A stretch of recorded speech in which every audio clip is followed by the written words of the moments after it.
and welcome each of you to the Next Level Program group coaching call this week.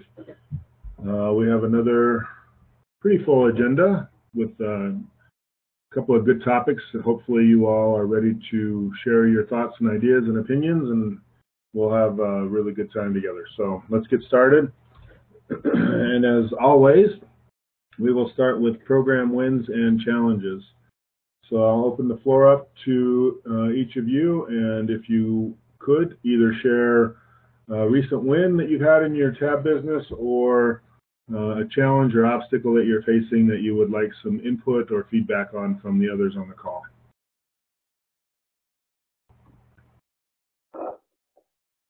Well, I'll start. It's not a big deal, but for me, it was a milestone that I achieved, and that is I did 61 calls between last Thursday and today, which was a goal I was trying to get myself to hit. So that's. Thanks, Mike. You're just so that you know, you're a little staticky on your mic. But if I heard you correctly, you were talking about the 61 owner-to-owner dials that you made over the last week. That is, I think that is by far the most that I've had recorded, so congratulations on doing that. Were there any key takeaways that you think would be helpful for the group?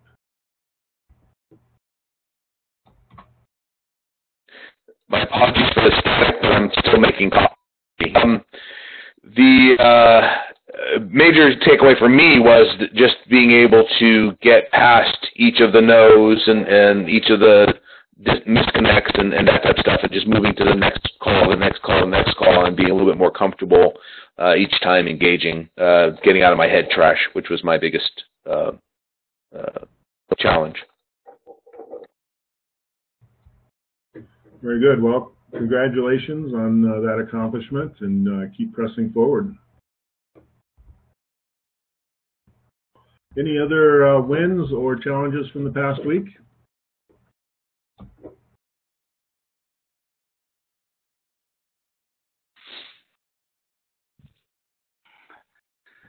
Yeah, this is Bernd. I can't compete with Mike, so congratulations, Mike. In fact, my win, a couple of wins this week. Number one, I have internet again. Yay. I was 2 days without internet, and only when you don't have it anymore, you know what you're missing. So that was quite an ordeal, sitting in my office and trying to respond to emails on my cell phone. So that was quite interesting. It comes down to the incompetence of the service provider. So that's just my personal comment. Had an RFA, which was long coming, actually for about a year, coming on Monday morning, finally, after it was postponed 4 times. Eventually, we managed to get together at a Starbucks. So that sort of atmosphere doesn't lend itself for the formal way of going through an RFA, question and answering. Certainly spend an hour with Mike, and we discussed these sort of things. But it went positive, and he wants to come next week to a board meeting as a guest advisor. So let's see what develops out of it. So I would call that a win as well. And then just this morning, apart from a coaching sessions, I caught up with a strategic partner, a potential strategic partner, a local business broker, and I really liked that meeting which we had there. I think he could see a lot of benefit for him as well. Kind of keeping the contact going. I have a member who is in need of a business valuation, so obviously he was more than pleased to hear that, and is ready to help out there. But overall, apparently he never heard about peer groups, which is surprising. But anyway, he really liked that idea, and he said, I'm dealing with so many people who have so many issues. This is a real great thing I can refer to. So I see this cautiously optimistic, so a real great strategic partner. And I can do something good for one of my members who really need the business valuation. So these are the wins for the week. Excellent. A lot of good stuff that happened. So when you met with the prospect that you've been pursuing for a while, did you get a sense that all the stories you'd been hearing along the way were authentic and genuine, or was it just a matter of you finally wore him down? No. I think he is the real deal. They were authentic. When I met him the first time, as I said, about a year ago, he had just started his consulting business. He was coming from a larger consultant company between the private industry and the military.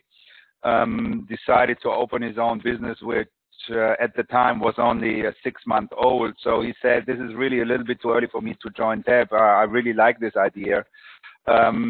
Get in touch within a year." So I stayed in touch throughout the year, just a couple of times. I didn't overwhelm him. I didn't overwhelm him. But when the year was up, when 9 months were up, I said, let's get together again. And he was. Ben, I think my headset just gave up. Hello? We lost you mid-sentence, and then now you're back. Do you hear me? We can hear you, yes. Okay, yeah. My headset just, I think the battery is done. So I don't know how well you hear me now. You're on speaker and microphone. So it was a good conversation. He gave me an update. Within that year, he actually managed to hire 12 people. And so it's growing pretty decent, but the whole strategic planning thing isn't really that developing. He's more of a growth guy. So he likes the whole TAB idea, and that's why I was surprised how keen he was to agree on becoming a guest advisor. When he asked how can I experience that, I said, you can be a guest advisor at a board meeting. That's a great idea. I'll love to come. So he's going to come next Wednesday, and we'll see how that goes.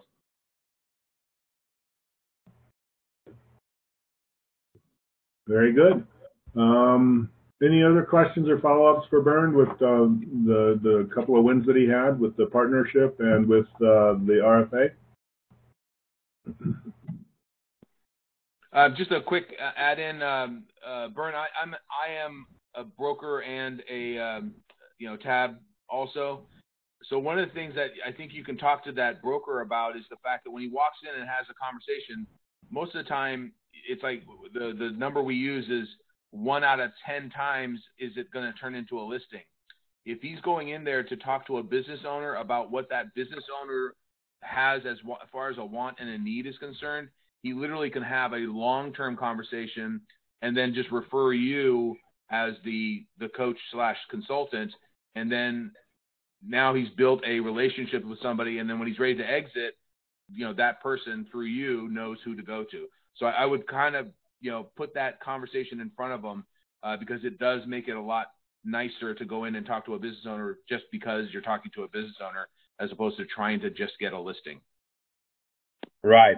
Yeah, that makes a lot of sense. So yeah, we discussed that. I mean, it was his proposal.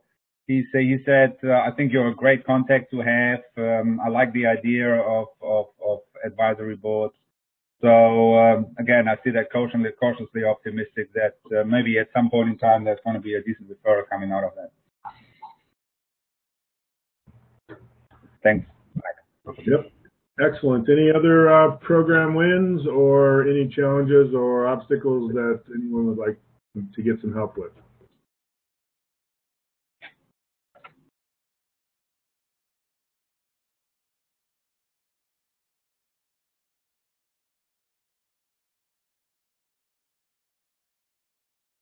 Very good. All right, let's move forward in the agenda. Over the past few months, we've been talking about some marketing and referral strategies.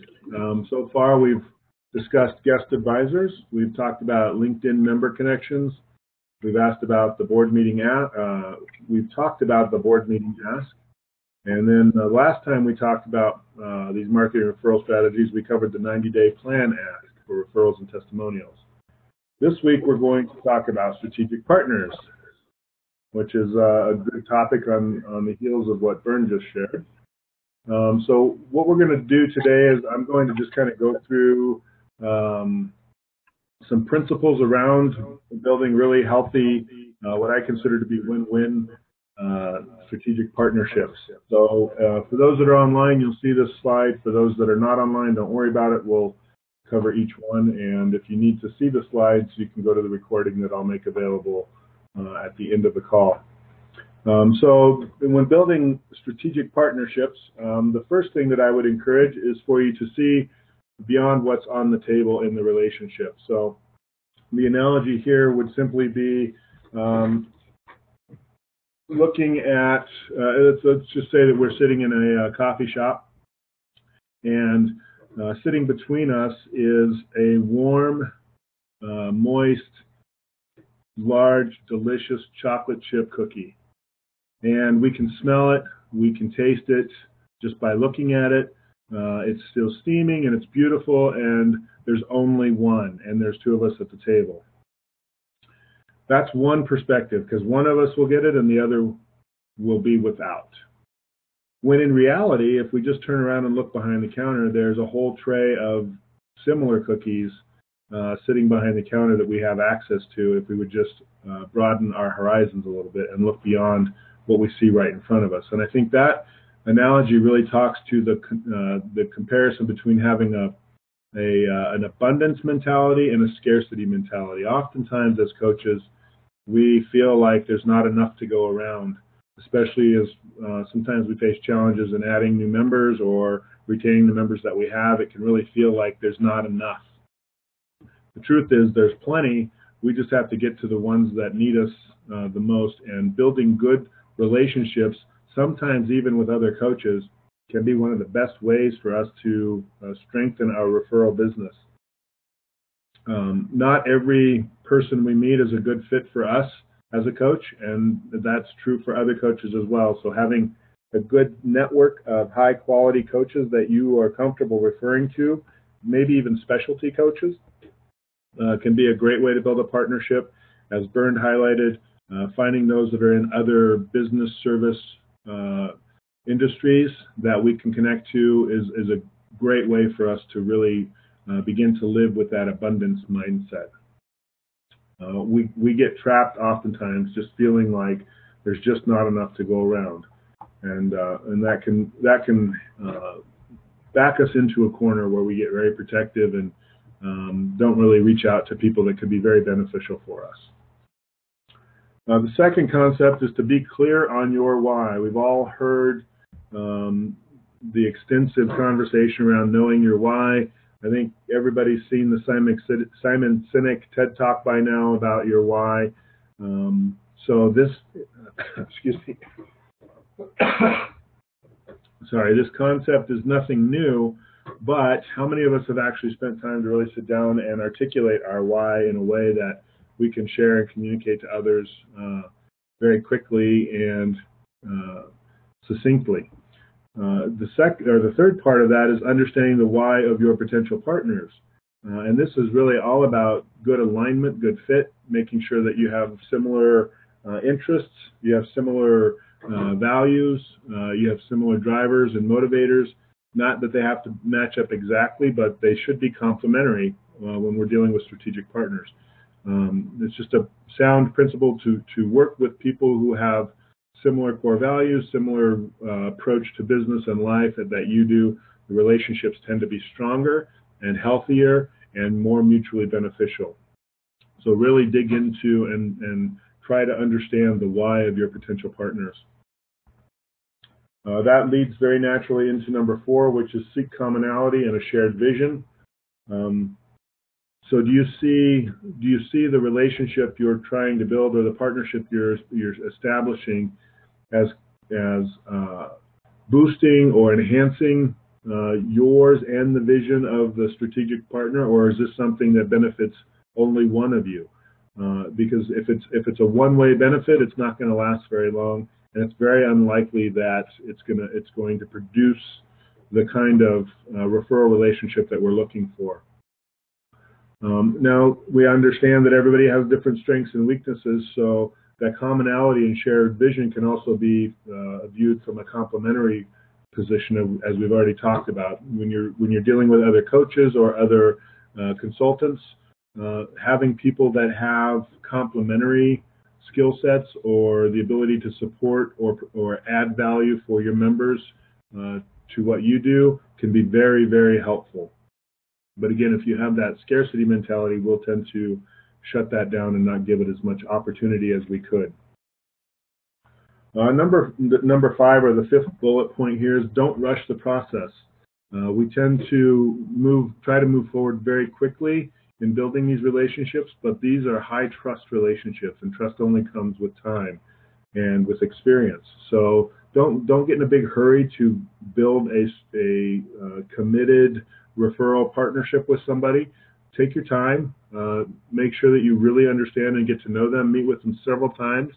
Even do some coaching while you're talking with them about some of their own struggles or some of the issues that they're facing in their business. Not to convince them to become a member, but to help them to really understand what you're bringing to the people that they'll refer to you. And similarly, give them an opportunity to really get to know you and understand you. You have to open up a little bit and be a little bit transparent with what's going on with you and your business so that they have a good, clear understanding of who they're referring to in the process. So be sure that you're not in a hurry, but building really strong and healthy relationships with the right people. The next one is to expect to be uncomfortable in the relationship, especially as you're getting to that point where you come to an agreement with the partner to share services or share facilities or share responsibilities. Especially when we're talking about people who are sponsors for events that we're holding. Sometimes when we work out the details, it can be a little stressful. There can be a little tension. There can be there can be surprises along the way. We might get some pushback on an idea or an ask that we're giving of our strategic partner. All of that is normal and acceptable and okay. It's just a matter of working through those details, and if we've done the other things and we really understand them as a business owner, we understand what they're looking for, what their vision is, we understand their why, we haven't rushed it, and we really have trust in this relationship, we'll be able to work through these uncomfortable situations. But it is a relationship, and all relationships have their challenges. We just need to be prepared for it, and we need to be willing to stick to the relationship through those uncomfortable moments. And finally, write things down, even with your more informal strategic partnerships. Make sure that you've got things documented so that you have a clear understanding of what you're asking for, what's being asked of by you, what you're expecting from the strategic partner, what you're hoping they might bring, because I think where I've seen these relationships break down the most is miscommunication or unmet expectations. Because we just didn't have those things clearly hammered out or discussed or documented. And so it was a finger-pointing exercise, and that's never healthy for these kinds of relationships. So take the time to write things out. It can be as simple as just an email saying, here's what I'm committed to doing, here's what you've committed to doing, do you see anything that needs to be adjusted, and when can we have these things done? So these are just 7 points to think about as you're building healthy, strong, long-term strategic partnerships with those other business owners in your community that can help and support you, and that you can help and support as well. So I'd like to pause here and open it up for discussion. We heard about Bernd's meeting earlier today with his new strategic partner. But if there are others that you have, Bernd, that you've gone through, that'd be good. Or anybody else on the call who has developed or is developing a strategic partnership that they think will be high value. It's good to know how you met them, where you are in the process of developing that relationship. What is the win-win? What do you expect to get out of it, and what do you think you can deliver for this partner to help them with their business? So I'll open it up to the floor to share your experiences around building, developing, and maintaining strategic partnerships.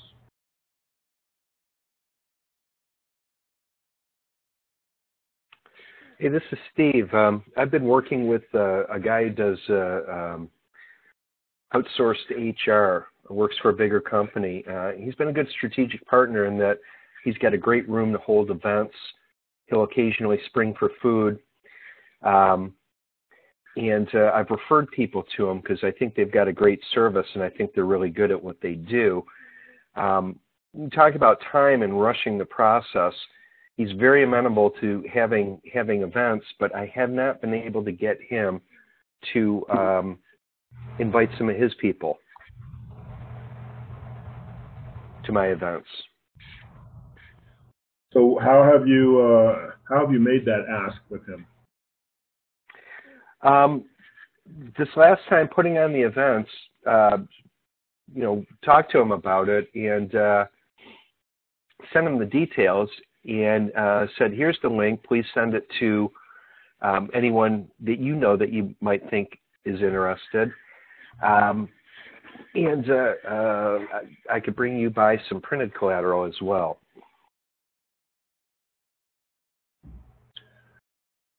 And he just hasn't responded with that. Has he sent out those invitations? Do you know?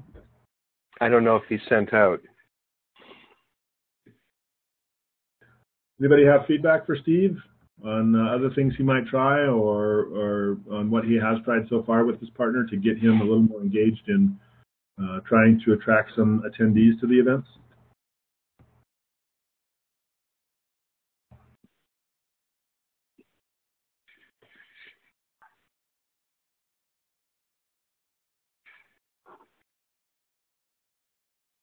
Well, I will suggest, Steve, one other thing you might do is ask for a list of people that he thinks might be interested, and make it clear that you're going to use his name as you reach out, but you're happy to make the connection with these potential attendees to see if they might be interested in events. It takes a little bit of the burden off of him to actually do something other than providing names. Sometimes what I've seen is that will motivate them to say, oh, no, you don't have to do that. I'll go ahead and reach out to them. And it might spur some activity that you otherwise haven't been able to get. But that communicates more directly a need for action with attracting attendees, and your willingness to do your part if he's willing to do more to help you identify potential attendees. That's good advice. Thank you. How long have you been working with this outsourced HR company? Probably since September last year. Okay. And you said you have made referrals to him? Yeah, I've made referrals, and I've been doing events at his location and really sharing contact information. And we've even debriefed after meetings and talked about who would be a good fit where. But yeah, I've got 2 events scheduled with him this month. I've probably done a half dozen events with him, including these 2 coming up. Okay. Any other thoughts or ideas for Steve to help him with this partnership?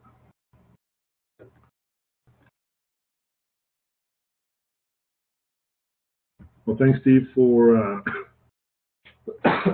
sharing your experience, and hopefully you can get him a little more engaged in the attendee side of things. And I would also, think about you've made some referrals, but is there something else that you can do just as an appreciation kind of thing, knowing that he has hosted events in the past, just a way to show your gratitude. I think sometimes for referral partners, that can go a really long way to just solidifying or making the relationship even more important to them. Yeah, I'm not sure what, but I could certainly take him to lunch or something like that. Yep. Well, that's where just getting to know him personally a little bit more would be helpful, because then you start to learn what are his hobbies, what are his interests, what does he like to do in his off time, and then you can do some of that appreciation stuff that's really targeted at him and what his interests are. Yeah, good idea. Yep.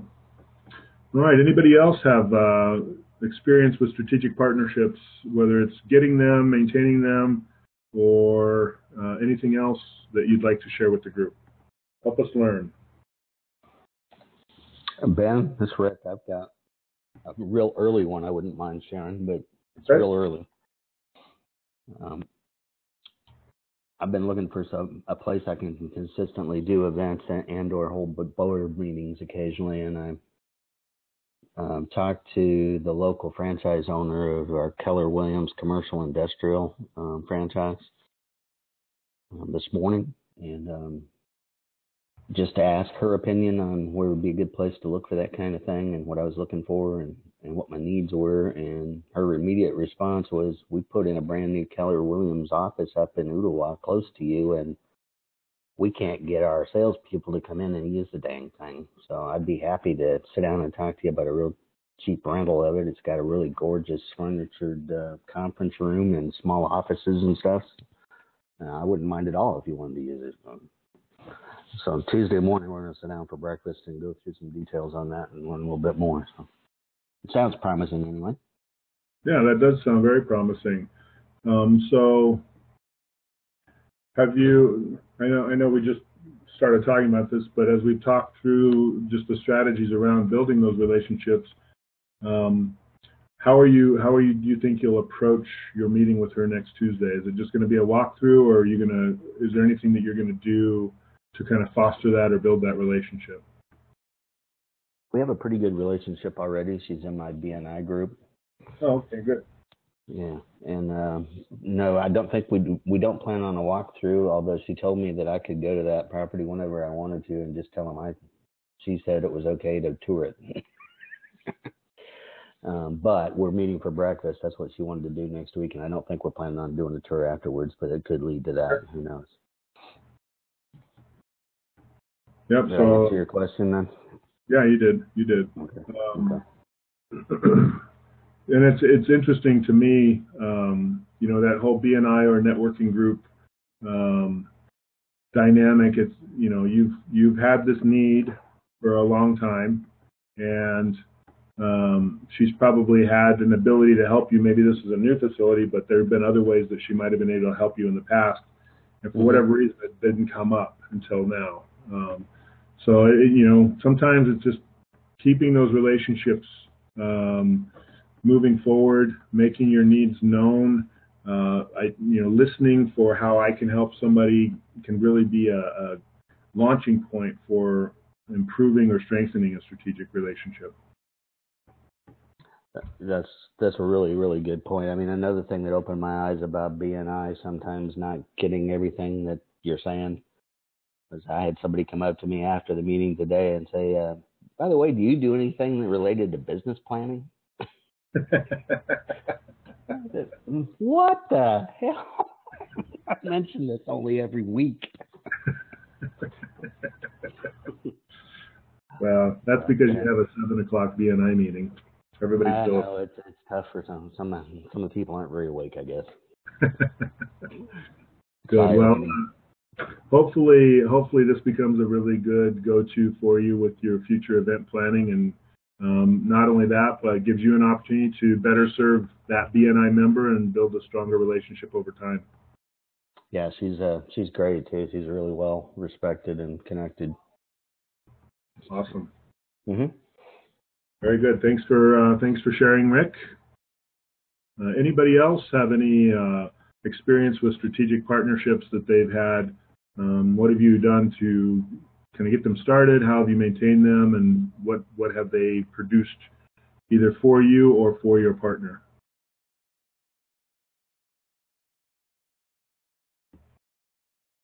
Yeah, this is Bern again. You heard me talking about an event I'm probably planning for sometime in May, and I have approached a local community bank. Well, they're a little bit bigger than the community, but they're focused on small to medium-sized businesses. And I met with two of them a few weeks back, and then on last Friday I called somebody, one of those two, up again and saying I'm planning this event. right there on the phone, he was quite specific with the question he was asking about what sort of people were intending to invite, what the topic of this will be, and he said, "Yeah, I'm going to discuss that with my VPs, and I'll come back to you." Here we are, 6 days later. I haven't heard from him, which I don't read too much into it, and I will definitely give him a call. But I was kind of wondering what you think is the best approach if we talk in particular about banks, which I think can be a good strategic partner, in particular since they have the venues and they sponsor. What is the right approach to really get them on board on see the value in there for them? I think that's a great question, Bernd. And I'll start by opening it up to others. How do we help our potential partners begin to see the value that we can bring in the relationship?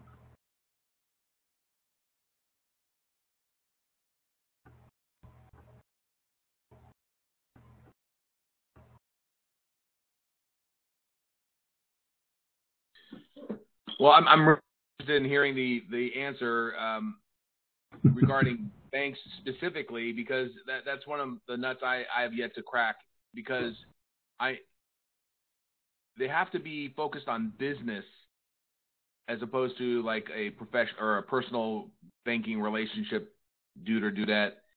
And so trying to connect the dot of why would they do it and what can I provide that would then eventually benefit the banking individual, I haven't figured out what that connecting dot is on the banker side. I obviously understand it, but I don't know how the banker is going to make that aha moment. So that's what I'm looking for as well. This is Scott. I've had a little bit of experience with a local bank by connecting with most of the banks that are focused on small to medium-sized businesses have someone that's kind of managing that piece for them as far as driving new startup companies and medium-sized business to their bank. So really trying to form a relationship so that you can potentially hold a board meeting there, as an example, and allowing them to have exposure to other business owners. Of course, you got to be balanced with that. Obviously, you can't turn into a 30-minute sales pitch. But they were very interested in it, not only for that, but more so about, the headlines that would create for them internally and externally. So I think there's possibilities if you, like Bernd said, you find the right bank that is really trying to kind of grow that small to medium-sized business part of the banking. Great, Scott. I think that is excellent advice. And I think you hit on probably what is one of the key things that we can offer to banks, especially those that are trying to grow their business banking side or their commercial banking side. We have business owner connections. We have boards of business owners that we bring together. And so, just the referral partnership can be an option. The foot traffic in the bank can be an option or a benefit for the bank. And as you said, giving them the ability to talk to your boards or your event attendees about their services, not a sales pitch necessarily, but just an opportunity to be there can be great. I will share. Go ahead. No, I'm sorry. I'll wait. I thought you were done. I have one more thing about it, but go ahead. No, please, Scott, go. Yeah, I was just going to say the other thing, as you were saying about the foot track, I forgot. I actually, with this one particular bank, and probably should look at doing it again, but they for a period of time, I think it was over 2 months, every Friday they allowed for small business owners who were a member of the bank to actually have floor space and set up and from like 11 to 1. So I was, able to do that a couple times. I actually got a member out of that. Someone just kind of walked over. I had the brochures and a one of those see-through kind of like stand-up things with one of our marketing material in it. But anyway, it was the bank loved to do it because they're promoting people that are banking there, giving them exposure. So that's another option as well. Depending on the bank. Obviously, every bank doesn't do something like that, but you could also see if it is possible. Would they allow you to do that? So that's something that actually worked for me about a year ago. Yeah, that's awesome. I've not heard of that, but I really like that. I wish more banks would do that. I was just going to share. I had 2 banks that I had a relationship with that had offered me conference room space pretty much whenever I wanted, without any fee. One of them. So here's a strategy.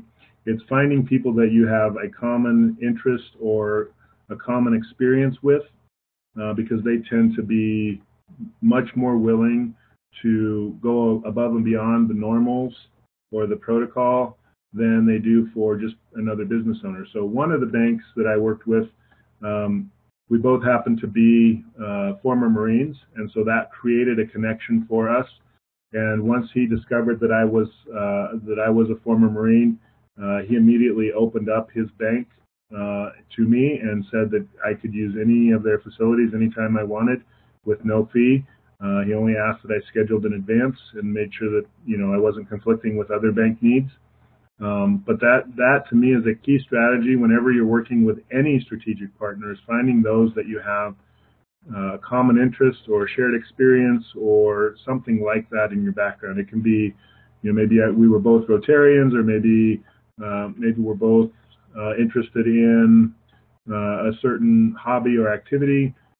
Whatever it might be, it's really searching for those connections, and that's part of really getting to understand the whys of you and your partners and finding those commonalities.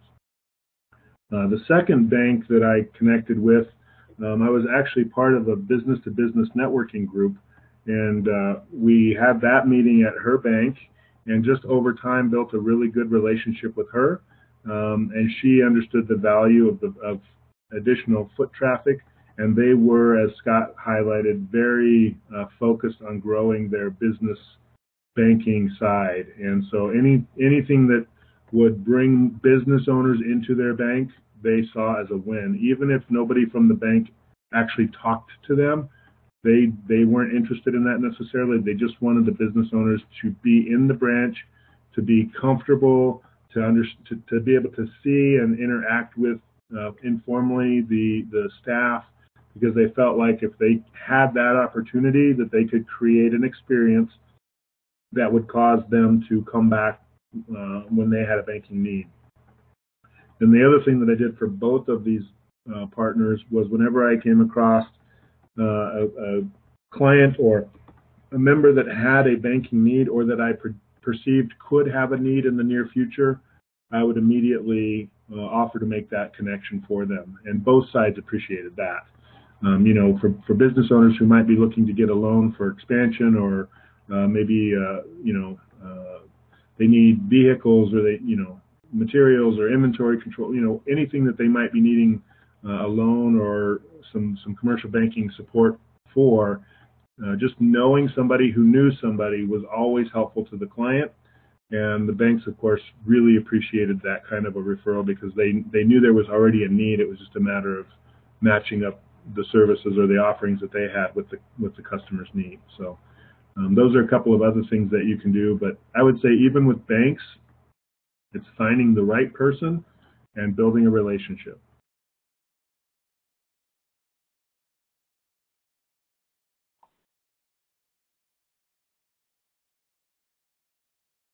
Any other thoughts about banks as strategic partners, or anything else that, how about this question for you all? So Bernd has talked with the bank. The banker that he talked to said, I need to go talk to the other VPs and see if we can do this. Hasn't heard back. Maybe what would you see as a good next step for Bernd?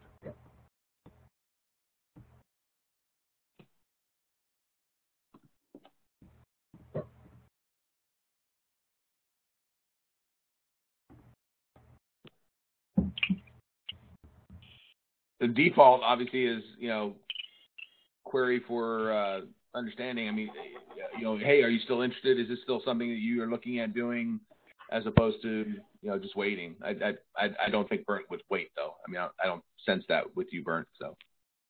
No, that's definitely not my intention. In fact, tomorrow morning I'm going to meet with the two partners. So that's the first time where all three come together, and we'll have a discussion about how we want to do it. And afterwards, I guess there is more clarity, there is more focus about this. I had to be a little bit wishy-washy with the guy from the bank because I hadn't really had a good talk with my partners on this, how we want to put this together. And I don't know if there wasn't enough information for him, but once we get that clarified, I'll definitely have the intention to call him back.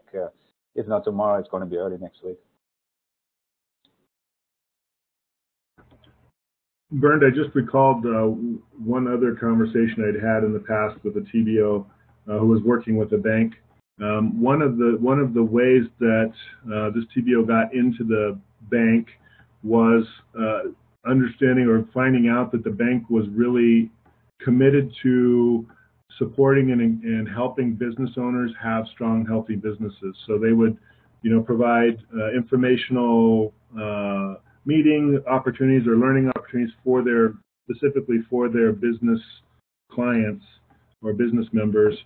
And so what this TBO did was reach out to see if there was a way to do a regular board meeting concept with bank members that the bank identified and selected as needing to be part of a group like this to help them with business challenges they might be facing.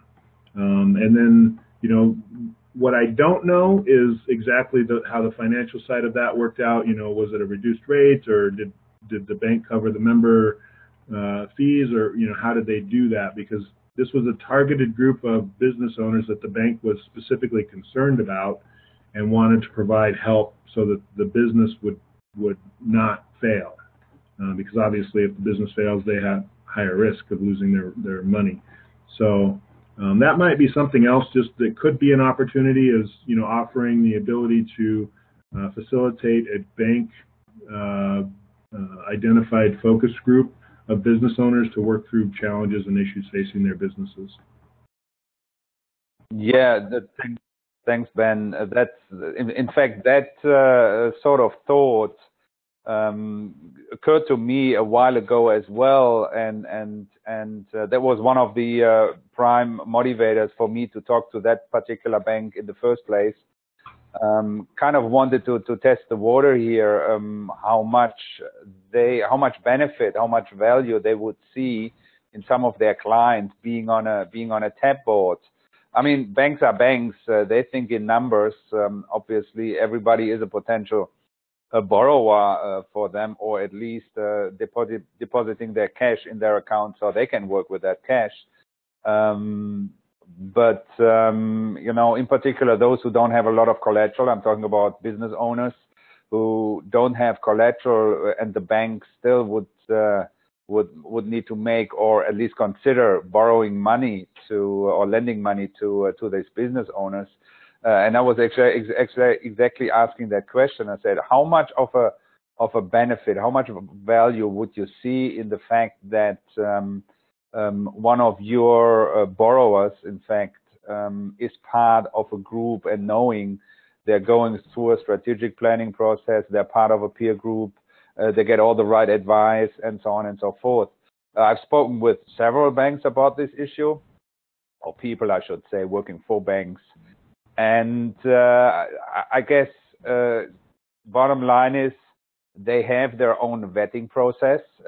If a potential client is the right one, either personal or as a company, to lend money to, it's something I guess as a TBO, I wouldn't go as far as expecting them recommending to their clients becoming TAB members. I don't think that will ever happen, at least based on the initial reactions I got from some of the banks. Won't take any side there. They're not going to endorse anybody. They wouldn't endorse some, TAB or any other business coach or organization that does something similar to us. So that was, I would say that was not a great success. Granted, I haven't spoken to all the banks here in the region, and gradually I will approach them and ask that question and see where that goes. I would like to believe they do see a benefit in there, but in their vetting process about client credibility and solvency, it really doesn't make a difference for the banks. At least that's what I've figured out so far.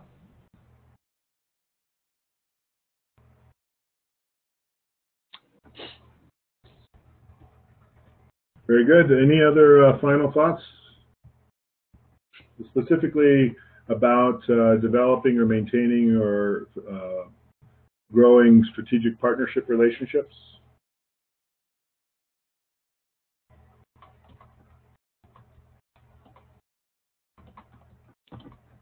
All right, very good. Well, now we'll get to the last formal agenda item. Just real quick, so we've got one more topic around marketing and referral strategies that we're going to cover here in about 3 or 4 weeks, and that is the Circle of Influence Ask. And so we'll revisit that in our next strategy discussion around marketing and referrals. So the last agenda item is to have our round robin discussion, and this week hopefully you all are finding these as interesting as I am.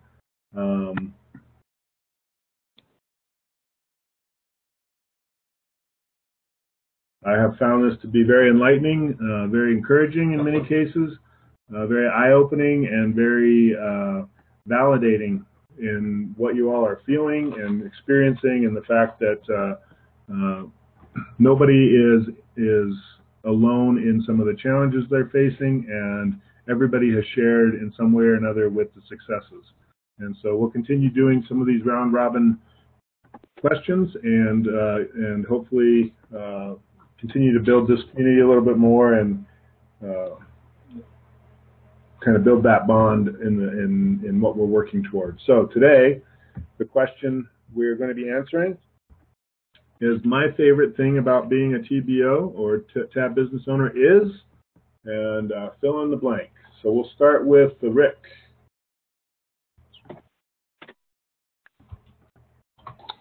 Rick was challenged to hit the mute button. And okay, here we go.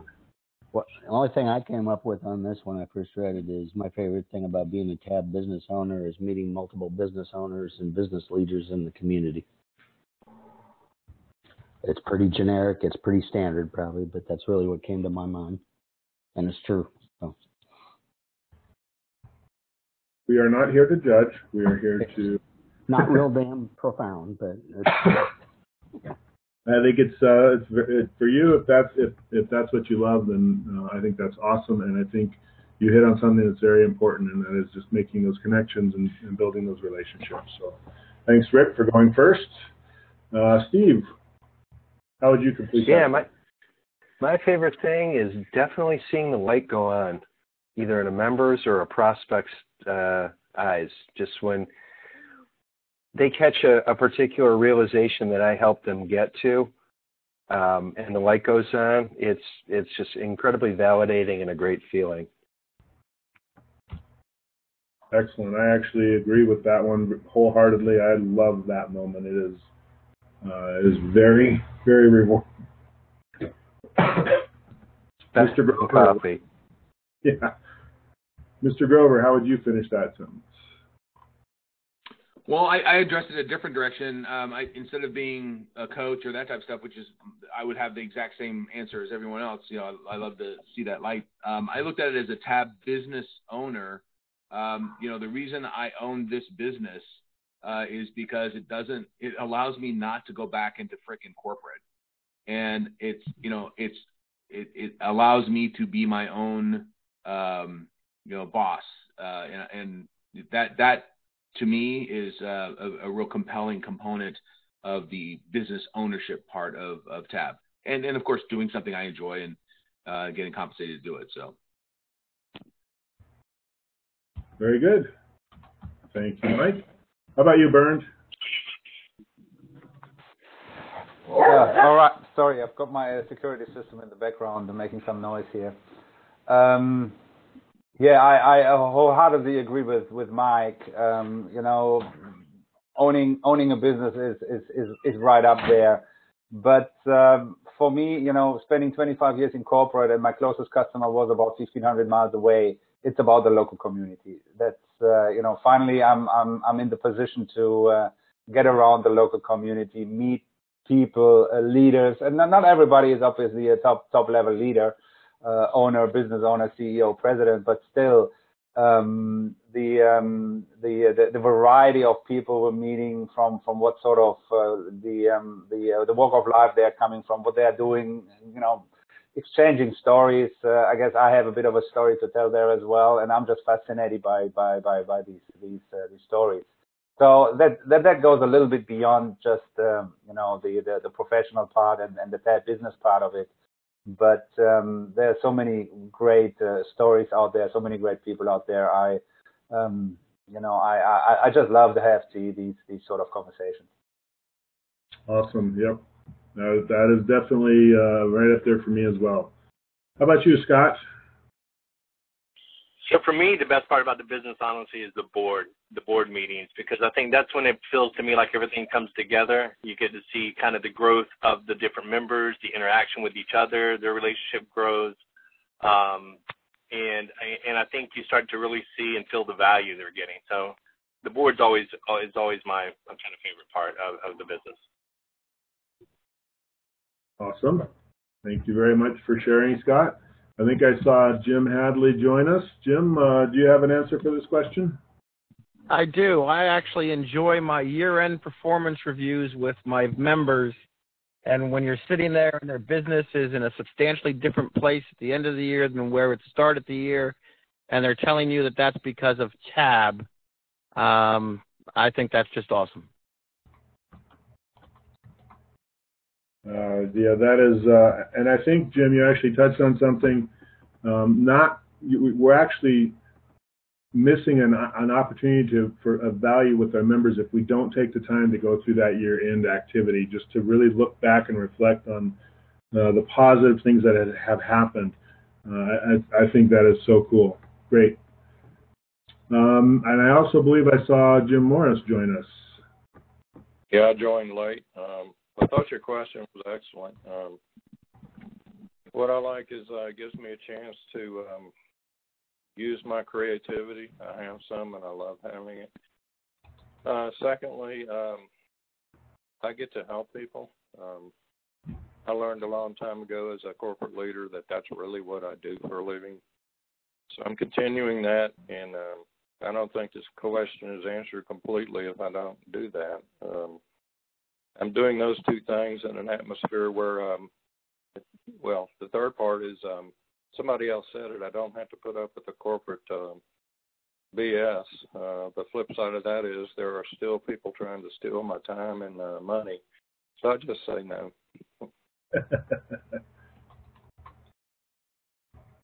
I think it's a good way to add value to society, which is important to me personally. Excellent. Very good. And I agree. It is absolutely a great way to add value to the community.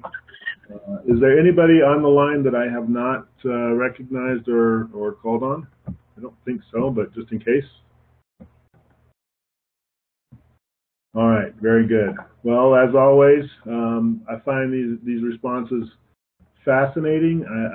It helps me really connect with who each of you are as individuals and as business owners. And I really appreciate the thoughtfulness that you put into these responses and your willingness to share openly with the other TBOs on the call. So thank you for that. I plan to continue these round robin discussions ongoing until I run out of questions. So if you've got any questions you would like to hear responses from your fellow TBOs, don't hesitate to send me your suggestions. I will not promise that you'll get your question asked, but I will promise that I'll at least review it and consider it. All right, we are right at the top of the hour, so I will take a risk and ask if there are any open discussion topics that anybody would like to touch on really quickly. Obviously, we can't get into anything too deep, so just give you about 15 seconds if there's something that you'd like to ask or discuss.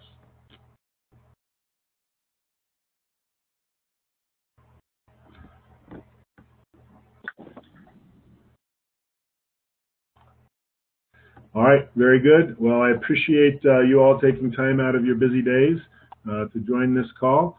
For those that are available this afternoon, we will have an owner-to-owner sprint call kicking off at 3 p.m. Eastern Time, which is noon Pacific. If you're able to attend, please do so. I will give you a heads up that I will miss the opening call, but Mr. Grover in Santa Clarita has volunteered to host the opening portion of that call. So please dial in, get a good strategy, and then make some great calls. And I will be on the wrap-up call at the end to hear all of your great success. With that, we'll close for today, and look forward to speaking with each one of you individually in the next week. And if there's anything I can do to support you in any way, please don't hesitate to reach out.